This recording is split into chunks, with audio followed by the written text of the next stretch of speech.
salaamaaleykum mbokki téléspectateur Code TV salaamaaleykum mbokki internet salaamaaleykum mbokki Sénégal ñu nuyu leen di leen ziar comme ni ñu koy defee saa su nekk waxtu bu ne li ci dëkk bi leen wax spécial émission bu bees tàq ñu daal di koy ubbee ki nga xam ne moo nekk ci boppu Mbour dañ koy daal di jox mu nuyoo daal di wax moom mooy kan. asalaamaaleykum waa Mbour. di nuyu waa dëkk bi yëpp man maa El Hadj Fallou Sylla di maire Mbour depuis 2009. di nuyu waa Code TV. du nuyu àddina bi yëpp. ay ca gannaaw ba mu nuyoo moom ñëpp xam nañ ni moom mooy El Hadj Fallou Sylla mooy maire de la commune de Mbour kon El Hadj Fallou Sylla dalal nañ la jàmm ci émission bi nga xam ne moo di li si dëkk bi muy émission bu bees tàkk Code TV daal di koy dajji si paquet est-ce que mën nañoo xam kan mooy El Hadj Fallou Sylla avant muy nekk maire de la commune de Mbour fan la jàngee El Hadj Fallou Sylla fan la commencé ba am li mu am comme ndawu Sénégal yi dañoo ñeme roy ñuy roy ci lu baax. waaw di nuyu ñëpp rek di sant ñëpp. di nga xamal ni man Mbour gii laa juddoo fii laa jànge bi ma fi jógee maa ngi àggale sama njàng Dakar jóge fa dem Ndar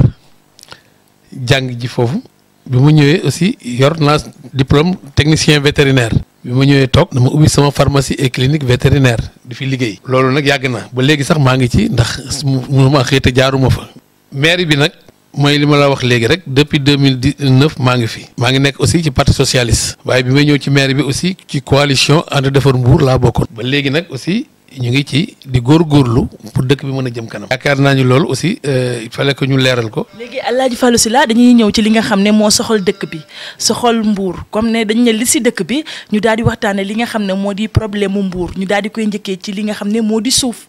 ci diwaanu Mbour ñu dégg ne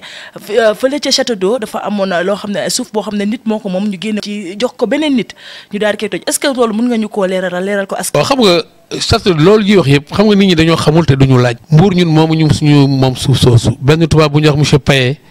moo ko moomoon ànd ak ñoomin Samba Fall amoon na fa tubaab bi am fa. décret présidentiel moo leen ko jox décret présidentiel nag maire Mbour mënu ci dara day suuf soosu du suuf maire Mbour ndax depuis Mathusalem suuf saa ngi foofu mais kenn laalu ko la fa am mooy. waa ji ñu ko jox ñenn ñi tabax nañ moom def fa dara moog impôt la impôt et domaine du Sénégal fayul benn mbir moog ñooñu la ñu nag yoonu maire Mbour nekkut ñu nag bindoon nañu demande pour ñu jox ñu ko pour buñ ñu ko joxee ñu mën koo jox population bi loolu nag ba léegi ñun ñu ngi ci te yaakaar naa ni mën naa am ñu danañ ci am ndam. waaye nag nit ñi xamuñu ni mu demee kenn laajul buñ ko laaj ñu wax la waaye nit ñi dañ cee dugal mbirum politique Fallou Sylla jël na suuf si suufu jàmbur Fallou Sylla jaay na suufu jàmbur xam nga boo déggee ñor toujours suuf rek mooy dëkk bu mu amul ndax dëkk bu yaatu woon ñu am suuf yaakaar naa coow lu du bari waaye fi mu nekk looy liggéey wala loo laal ci mu jëm ci affaire suuf ñu ne la jaay na ko def na ci xam nga loolu amul solo ñi leen koy defloo ak ñu leen koy wax lu ñëpp xam nañ leen ñun dañuy liggéey la ñuy liggéey waaye dama lay xamal suuf soosu Château d'eau moo mujjee sax ci mbir yooyu suuf yi ñu wax ndax ñun foofu moomuñu ko loolu yaakaar naa leer na. ayca comme ci problème suuf la ñuy wax dañuy laaj li nga xam ne moo yitteel ak askan bi ba nga xam ne gis nañ ci ñu jàpp ci ay doomu Mbour muy lieu de public bi place de public bi nga xam ne Mbour amoon na ko ci diwaan boo xam ne pour féexlukaay la pour toog jàpp sa ñaambur ñu gis ni léegi gisatuñ ko ñu gis ñu dañ ko tas ñii ne dañ ko def ay magasin ngir jaay ko ñii ne Fallou Sylla moo ko jaay ñii ne ay boutique la ko def ndax mën nga koo leeral askanu Mbour. xam nga man awma lu may jaay awma lu may def ay boutique Mbour dafa am conseil municipal Mbour yéen ñi dëkk Mbour xam ngeen ni foofu dootul place publique marché bi nangu na ko non parce que marché bi daf koo nangu marché bi nangu na ko te boo demee ay bande fay nekk guddi ñu am nañu ay rapport de police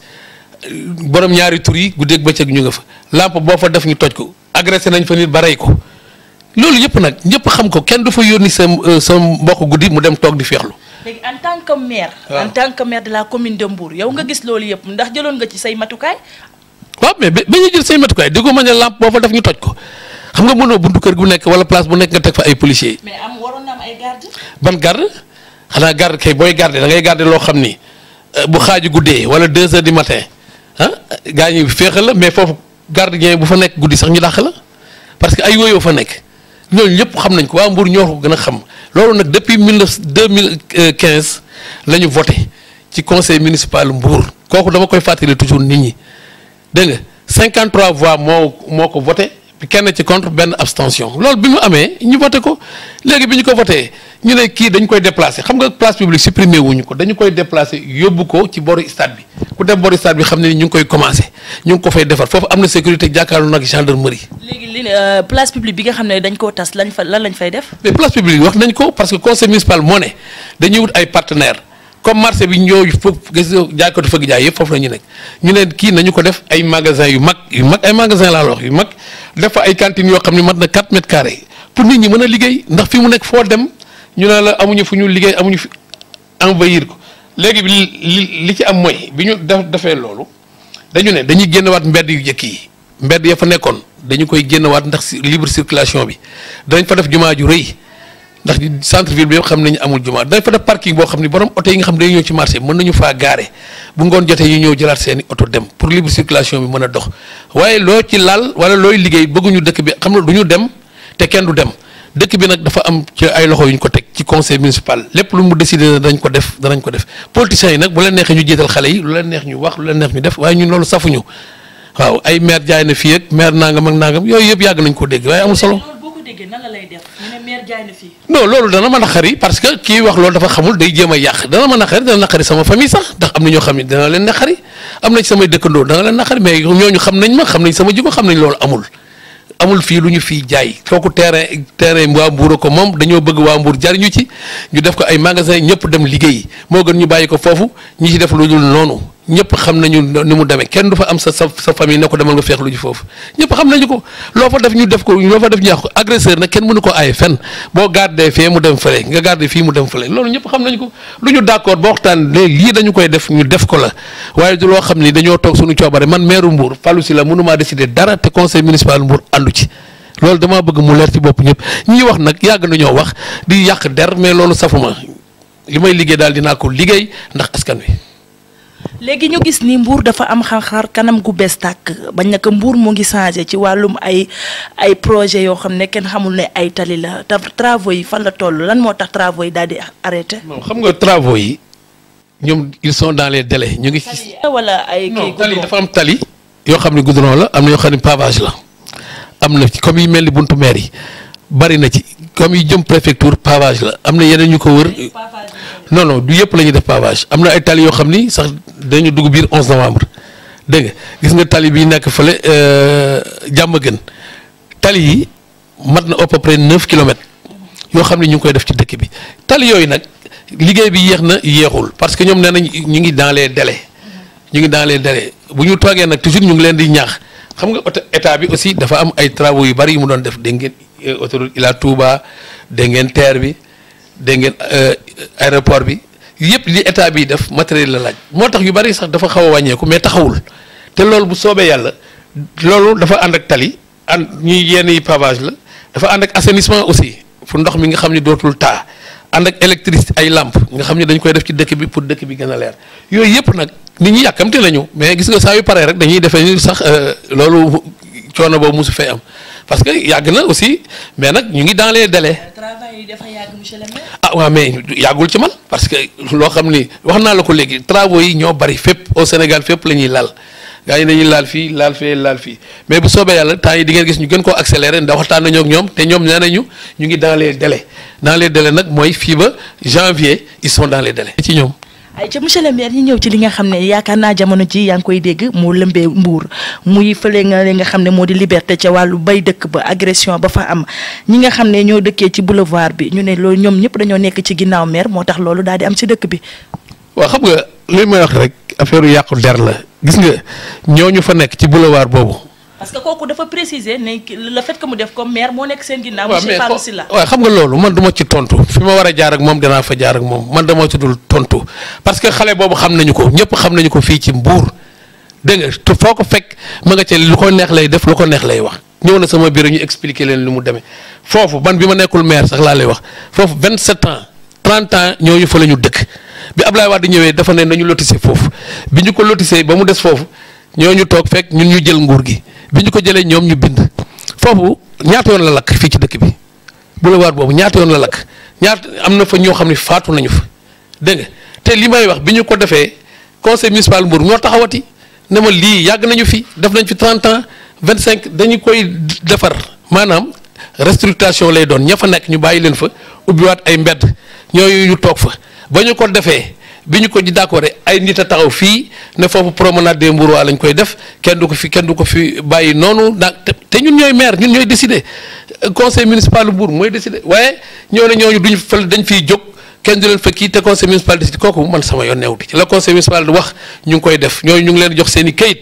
bu soobee yàlla danañ dem wuti seen kii taxaw ñii taxaw nag dox kenn du ko fi def loolu man sama yoon newu ci. léegi yow ba agression bi amee nan la def. dama ko yëgul sax damaa yëgul ni agression am na ndax fa ma toog bi ma ñëwee ci dëkk bi lañ mën a xaw ma un certain jabu la dafa dugg. waaw dafa waaw un certain jabu la lay wax parce que moo dégg naa moo dem foofu deneen di ngeen fiy jóg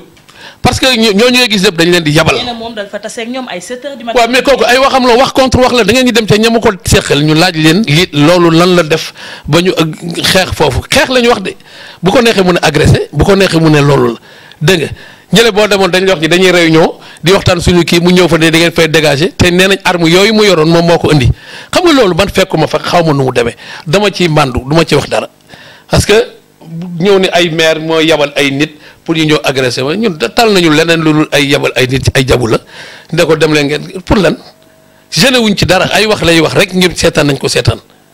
ay wax ñun dañoo nekk ci politique bu leen neexee ñu yabal ko wax ay wax man loolu sama yoon neewu ci. en tant que maire ban message ngay lancé ci loolu. non parce que dama ne dañuy bàyyi waa maire yi ñu liggéey seen liggéey ñun ñooy maire conseil municipal Mbour moom la ñu fal pour ñu liggéey nañ leen bàyyi ñu liggéey. tamit ñoom ñoo fal maire am nañ droit wax. mais am nañ droit wax mais amuñu droit di jëf ñëw ci terrain bi ne lii du fi am wala lii du mënuñu ñoo jiital pare dañuy faqasal te ñooñu boo gisee ay benn nit ñaari ñett nit la nekk ci internet bi wala ñu nekk ci Facebook lan neex ñu wax mais loolu safu ñëw gis nga li ñu saf mooy li waa Mbour bëgg ñun dañ ko def dañuy liggéeyal waa Mbour ay wax ay nii ay maire courtier la maire sàcc la maire kii la yooyu yëpp man ku ma xam na ni man fii ci dëkk bi laa juddoo fii laa yaroo te maa ngi fi yor samay teraanga maa ngi fiy liggéey dégg nga loolu yëpp yi ñuy wax nag affaire politique la mais nag bu ñu tolloo ci wax danañ ko leeral ba mu leer ñun boo ñëwee maire yi boo laajee ñu wan la leeralal la waaye nag fii ñëw dem ci ay nit lu leen neex nga wax leen yaakaar ni waa ba ñooñu ñoo fa dëkk na dem ci ñoom. moom dafa ne maire bee nekk seen ginnaaw. waaw mais lan mooy maire bee nekk seen ginnaaw mais yow mi sa bopp bu la neexoon tey nga taxaw ne. yéen a def li fa nekk sax maire bi moo ko fa teg. mais parce que quartier bu nekk ci dëkk bi maa ko fi teg. c'est le maire qui nomme les délégués de quartier mais man maire délégué de quartier maire da ngay nommé koo xam ne am nga ci moom confiance délégué de quartier c'est le maire qui nomme kooku yëpp xam nañu ko àddina bi yëpp xam nañu maire mooy nommé délégué de quartier te balaa ñu ko nommé dañuy def dañ koy yóbbu dañuy dem police gars ñi dem ñu def enquête de moralité bañ ne kii baax na wala kii baax na ñaata délégué moom lañ fi nommé mais kooku wax jàmm kooku waxam la man waxam safuma ay waxam mooy yéen a def lii wala yéen a def lii maire bi kii yéen la man maire bi kooku dama ko mus a xam waa quartier ba fa nekk ñoom ñoo ne kii doy nañu moom mu ñëw bindu ne bëgg naa doon délégué ñu yóbbu ko ci kii ñu dem seet moralité ñu ne kii ko baax la ñu fal ko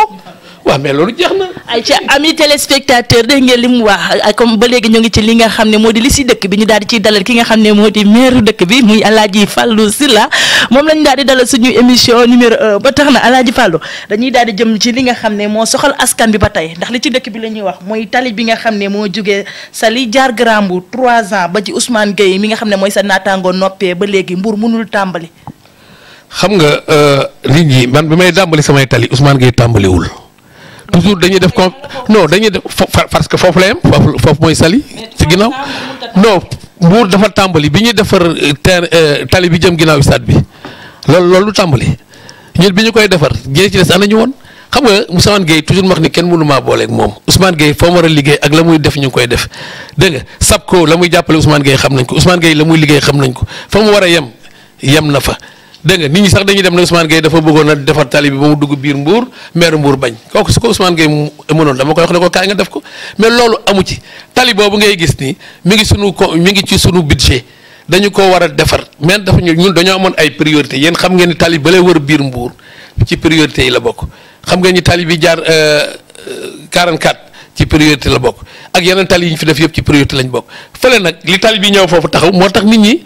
jaaxle dañuy wax mais tali yooyu dañ koy defar ci lu mu gën a gaaw ñun signé nañu accord ak Promoville li ko arrêté kay li tax ñëwul loolu la ñu war a gëstu ñu seet loolu lan la waaye tali yi ñun signé nañu accord préfet approuvé na ko tali yi dafa war a ñëw te tali yi sax di ngeen gis ñu commencé ko fan yi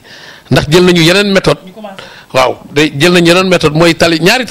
tali la benn bi di ngeen gis ni Promoville dana ko defar pour mu dugg ci dëkk bi yi beneen kii bi danañ ko defar ñaar yëpp la ñuy defar c'est-à-dire que nag xam nga ab tali benn bu ñëw boo yéegee ci ab tali nga ñëw ba foofu jeex nga ñëw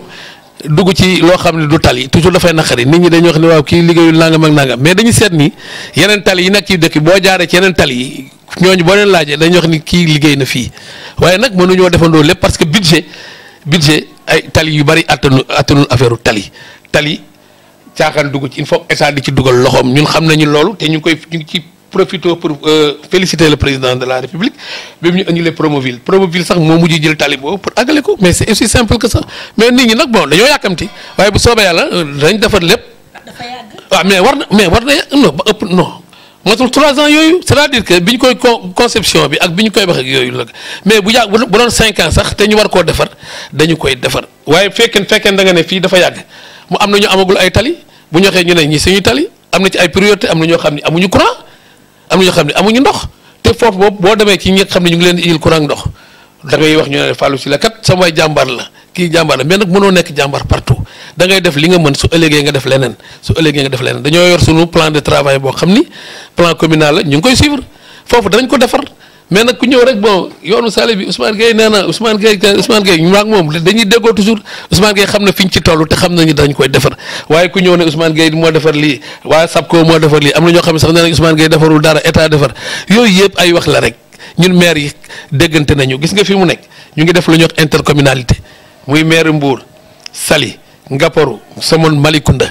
di nga gis temps yi dana am ay yoon yoo xam ne dañuy jógee ci dëkk yooyu di ñëw ci dëkk yi kii gis nga sunu oto yi dañ fépp la ñuy dem léegi te oto Mbour la woon loolu la ñuy wax intercommunalité ñun dañuy liggéey waaye nit ñi yow mënoo liggéey te duñu wax foo jaar ñu wax yàq sa der pour jéem a wut sa léegi nag coow li yëpp mooy fii ma toog la ñëpp bëgg moo tax fi mu nekk damay. xanaa fi nga toog dafa neex. fi ma maire lan moo ci neex coonoo ci ne.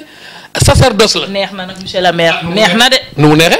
da nga may wax maire nu mu neexee maire day am na salaire day fayeeku nit ñëpp. yaa ngi ni def sa jasneer bu baax. man ba may nakk maire xanaa xamoo ma. bi yàgg na ak man vétérinaire laa dama yor sama pharmacie clinique vétérinaire fii di liggéey ba léegi saa ma xëyee maa ngi liggéey li may am foofu juróom-ñaari kii sax aw ma ko ci maire bi. léegi ba léegi ñu daal di wax li nga xam ne moo soxal askan bi ñu ñëw ci wàllum sécurité monsieur le maire. waanu Saly Mbour sécurité amatu fi ba ñu gis ne ñi yaa ngi tàmbali ci lamp yi mais lamp yi dafa am fu mu commencé am foo xam ne fa la yeggagum. waaw mais lamp yi tamit lamp gi ngeen mi ngi commencé am day continuer bi mu commencé fukki lamp ngeen gis ñu defar ñaar fukk fanweer mais day continuer mais loolu mooy sur. est-ce que ndax yaa ngi sóoraale koñ yi. mais koñ yëpp la ñu sóoraale lañ jox am nañu koñ yoo xam ni lamp yi sax dañu leen a wër ñun dañoo toog gis nga plan communal la ñu am li ñuy liggéey xam nañu ko xam nañu fa amul courant xam nañ fa amul ndox xam nañ foo xam ni ndox courant bi dafa leen tëb loolu lépp ñu ngi koy liggéey ni ñu ko war a liggéeyee parce que loolu aussi noonu la parce que mënoo tëb dafa noonu lépp en même temps mais comme yaa ko waxal sa bopp ne nga gis nga lamp yaa ngi commencé leer mais c'est bien. gis nañ daal commencé na ci avenue Mame El Hadji Malick Sy bi yeggalee ko ca terminus ba. waaw mais loolu déedéet bon yow bon xooloo ndax jógee na foofu dem na ba ci station kii bi station bi nekk fii ci rond point bi. te waaw boo demee Shell yaa nga fa te. mais xam nga foofu gisoo lamp yi ko wër xanaa c'est-à-dire que bon mënoo wax ni xam nga garab yi fa ne mais am na sécurité xam nga sécurité duñ la ko wax xam nga sécurité da ngay yaakaar ne sécurité dafa am. 23h jotee ñu bari duñ génn at yeneen i koñ monsieur le maire. mais déggoo li ma la wax xam nga mënoo sécuriser dëkk bi xam nga. ay Daaru Salaam fi nga xam ne foofu la cimetière yi nekk. waaw nga fay dégg chaque jour da nga fay dégg ay agression. waaw mais mooy li ma la wax xam nga wax naa la sànq ne la ci kii bi ni ñu koy waxati jardin public bi mais agresseur moom nga mënut a déterminer ne mu ngi fii wala mu nga fële mais police nga def liggéeyam bés bu set nga dégg ñu ne Mbour jàpp nañ fi ay nit jàpp nañ fi nit yóbbu Thiès jàpp nañ nit tëj ci kaso bi jàpp nañ nit yóbbu justice mais bés bu set ngeen gis ko agresseur nag bon ñu bari Mbour amuloon loolu mais ñu bari Mbour dëkk bi mooy développé da ngay gis léegi nit ñaa ngi jóge fu ne ñu ngi jóge Dakar ñu ngi jóge partout pour ñëw ci biir dëkk bi. sécurité nag affaire préfet la préfet ak police ñun nag lépp loo xam ni jëm na ci affaire lumière pour mu leer loolu tam ci sécurité bokk ndax bu leeree gaa ñi danañ moytu mais nag mënoo leeral buntu kër gu nekk nga leeral ko xam nga barki démb rek gis nga li xew Touba sëriñ bi mu wootee dafa ne ku ko mën sa buntu kër nga def fa benn lampe boo xam ni da nga koy taal bu timisee nga taal ko bu ngoonee nga taal ko parce que loolu maire yi ñoo ko war a def mais xam nga aussi bu ñu waxantee dëgg rek mooy ñu bari fay ñu l'impôt. d'accord ndax fay ngeen impôt dafa leen ñu tal. est-ce que léegi nii est-ce que yéen a ngi jël mesure di dugg ci kër yi di laaj ndax nit ñi ñu ngi fay impôt. dama ne impôt kenn waru ko sax laaj kenn l'impôt li ñuy wax li tubaab def l'impôt est portable l'impôt da ngaa war a toog at mu nekk nga dem ne maa ngi sama impôt ngi nii dama koy fay ndax ñëpp wax xam nañu dañuy fay impôt loi moo ko génne dégg nga mais nag ñun impôt ñun ñoo koy wëri mais di nga jëm ci kër sax di wax affaire impôt agent am nañu ay agent yoo xam ne loolu mooy seen métier da nga ñëw ci kër sax di wax affaire impôt mais balaa nga fa jógee sax ñàkk fa dara ndax bon jamono moo naqari comprendre nañu jamono moo naqari waaye nag bon mënoo forcer nit ki kon kër gu nekk rek fay nga ñaar téeméer par at ah affaire lamp yi kenn dootu ko wax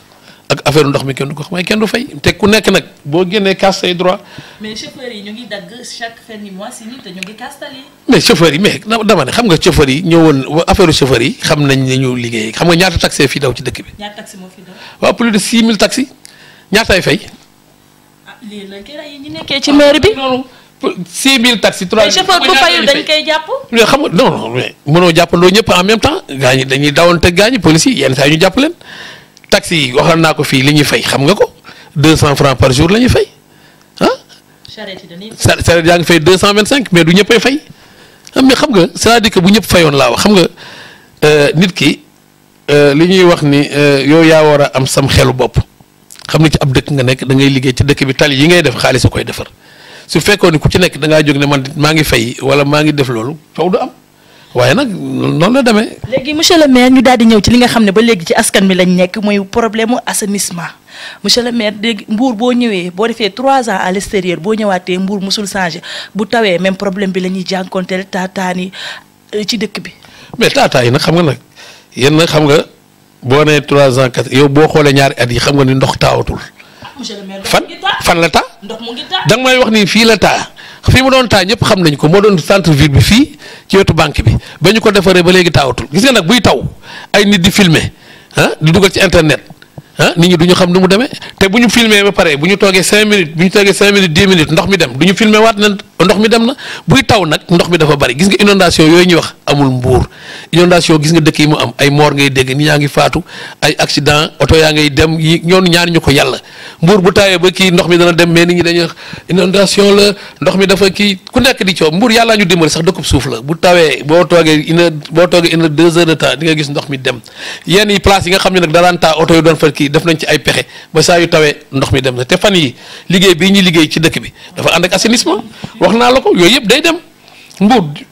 Mbour à léegu amu fi woon léegi da nga dem ci yenn quartier yu bari seen toilettes yeeg yooyu du ay oto yi ñuy manque day jubal directement ci centre de traitement yi mais yooyu am na fi xam nga Mbour bi ngi avancé ñii ñaa ngi góorgóorlu mi ngi dem waaye nag bon ñi bëgg a yàq wala ñi nga xam ni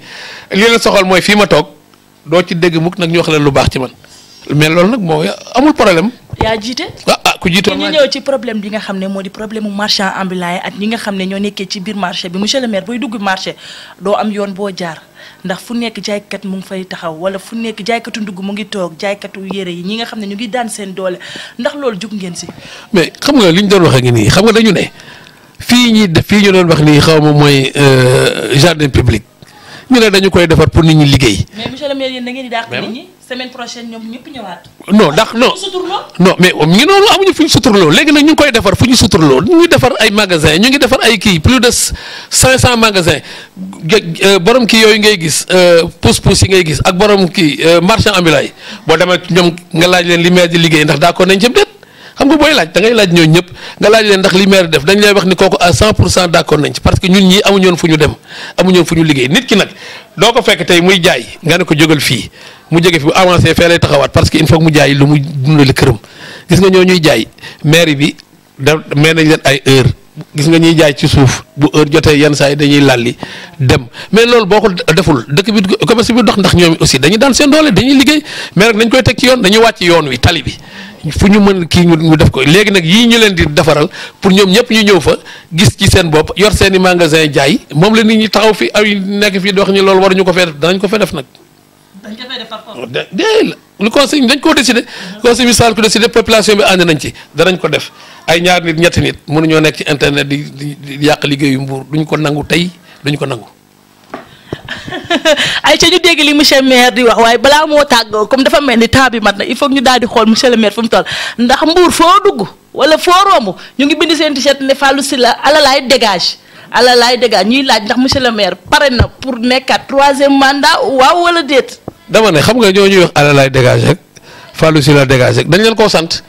pour ñu dégage waaye man caaxaan dégage. ñoom ay citoyen mais déggoo li ma la wax citoyen yoo xam ni dañoo mbubboo politique moo fi nekk ci dëkk bi. xam alalaay dégage pare nga pour am beneen mandat wala déet. 4e mandat laay wax ñun kay 3e mandat gaa ñi nee nañ moom. 4e la ñuy wax gaa ñi nee nañ. monsieur le maire fi nga taxaw dëgër na. gaa ñi nee nañ 3e mandat xeeb nañ 3e mandat parce que gis nañu ni waa Mbour ñi ngi liggéey yaa ko wax yow yaa wax ni kanamu dëkk bi xar kanam gi. am na fi day changé nag léegi nag xam nga ñun. doo yor sa mango doo yor sa garabu mango. suuxat ko ba doom yi commencé kii benn waay jóge fee ne la gor ko ñu samp beneen garab. waaw monsieur le maire dafa mel ni yow fi nga taxaw dafa dëgër ndax alalaay dëgër. population bi rek population bi laa xool seen réaction rek ma ànd ci ak ñoom waaw mais nag gis nga. yow alalaay dégage bi faale ko waay yëgalu ma ko sama yaram alalaay dégage pour lan may dégage te yàlla fal ma nekk ci dëkk bi di liggéey ñu ne dégage dañ maa mën a dégage. 3e mandat da nga koy am. incha allahu rabbi loolu lañ bëgg lépp nag ci loxol yàlla la nekk. pare nga pour déposer ko yow. yaa ngi waaye loolu déggoo li ma la wax léegi xanaa population bi ci seen bopp ñoo bëgg ma am 3e mandat. doo découragé. pour lan may découragé booy def lu baax loo ci découragé da def lu baax da ngay continuer rek ba fu yem nga xam ne fii la yem man maay 10e maire 11e maire dana am 12e 13e dana am kooku falaa bu de noonu lay demee àddina moo mel noonu ku ñëw it da ngay def li nga mën rek nga dem waaye ngay ñëw commencé liggéey ñaar ñi taxaw fële ñu yabal leen rek ñu ne dégage fu ñuy dégage yëpp. yow est-ce que wax nga ko yow mi sa bopp. man moom présentatrice laa. waaye nit ñi nee nañ alalaay dégage. yan nit da ngay ciblé nit ñi. am na ñu ne alalaay reste xam nga nee na am na ñu ne alalaay reste Fallou Sylla reste am na ñoo xam ne dinañ waxuñu 3e mandat 4e ñooñu nag. Fallou Sylla yi jaar ci alalaay bi. waaw day jaar ci alalaay mais man waaw alalaay turu kii la turu enfance la. waaw mais xam nga kenn du xam ne Fallou bi moo tax xam naa ni. déedéet Fallou dégage kay gis naa ko. Fallou dégage bi gis nga ko. maa ci teg sama bët ñu bind Fallou dégage waaye nag la ñuy dégage loolu dañoo xamul nag lu nekk ci Fallou. yaay turandoo sëñ Fallou moo tax. waaw loolu ñu xamul nag Fallou dégage kenn du ko wax. loolu ñu xamul Fallou dégage yooyu du wax dara waxu caaxaan la Fallou reste nag moom mooy jàmm ji wala nga ne Fallou ñaanal ñu waaye Fallou dégage ku koy wax it da ko xool fii ba déwén nga xool ndax dana avancé. ami téléspectateur Code TV dañ koy daal di jox moom en tant que monsieur le maire mu wax kàddoom gu mujj daal di tàggoog mbokki téléspectateurs yi. mais di gërëm Code TV rek gis nga seen émission bi dafa am solo ndax li ci dëkk bi lépp sax mënuñu ko wax xam nga 30 minutes nga wax mais 30 minutes xam nga mënuñu wax li nekk ci dëkk bi yëpp ak yeneen yooyu yëpp nag dañoo amul jotam pour kii ko waaye nag yaakaar naa ni danañ tasewaat nga xool ndax gis nga projet yi bu jàllee danañ tasewaat nga ñëwaat waaw nga xool mais nag nee naa la toujours ñi nga xam ne dañuy yàq moom mënu ala budd boo defaroon dëkk bi ba mu doon ni Paris ñu ne la Fallou Sylla def fi dara parce que dañ leen koo sant waaw mais nag ñi nga xam ne ñoom xam nañu Fallou Sylla ngi liggéey Fallou reste mu jax tag yooyu amul solo ay dégage ak yooyu yëfu ñàkk. man maa ngi tudd Mbaye Gueye di conseil municipal président au les marchés bu mairie Mbour. bon d'abord sens bi nga xam ne moom la ko yàlla jox ci biir dëkk bi man mi yàggal liggéey ak maire yi xam naa ni bokku ci ak benn maire tey damay wax ni depuis ci Ibou Kébé ak léegi réalisation yi nga xam ne moom la Fallou Sylla def ci biir Mbour depuis 2009 ak léegi jafe na trop nga gis ku ko def weddi nag gis bokku ci te bu ñu jëlee quartier bu mel ni centre su mu ne lan laa fa war a mën a def lan moo fa gën a ambitieux actuellement ñu ne lan moo fa nekk mu ne route bi nga xam ne képp kuy si sa suuli sa néew fa ngay jaar di jaar ci biir ndox mi nañ fexe ba dindi ko mu def fa benn tali def fay territoire ñu ne loolu mu ne Kumba Dini Sonko symbole la mu waxtaan ak partenaire bu ñuy wax Elena ñu defaraat école ba ñu ne buñ fi jógee ñu dem hôpital boo xam ne bii mu ngi nekk ci ginnaaw marché ngelaw mu def fa maternité boo xam ne dañuy jigéen ju xam ne jóg nga guddi bala ngaa yegg ci hôpital bi di nga mën a wasin ku ñuy wax rawandooy moo ko liggéey donc ça veut dire que loolu muy réalisation yoo xam ni am na Promoville